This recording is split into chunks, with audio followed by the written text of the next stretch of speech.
Simple future tense. ভৱিষ্যতে কোনো এটা কাম হ'ব বুজালে simple future tense হয়।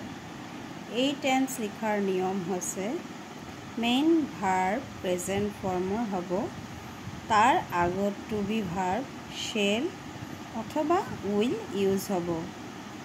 যেনে example, অহা মাহত তেওঁ ঘৰলৈ উভতিব। অহা মাহত আহিব, এতিয়া অহা নাই, সেইকাৰণে simple future tense। তেওঁ হিৰ লগত will use হ'ব to be verb, he will return home next month।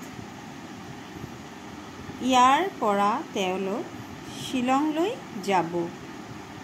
তেওঁলোক দে যদিও প্লুৰেল তাৰ লগত will use হয়, they will go to Shillong from here। go main verb present formৰে use হৈছে। তেওঁলোক ইয়াত কিমান দিন থাকিব? for how long will they stay here।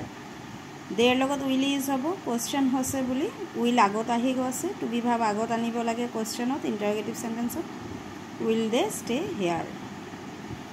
আইৰ লগত shall হ'ব, weৰ লগত shall, you will, he will, she will, it will, etc. দেৰ লগতো will use হয়।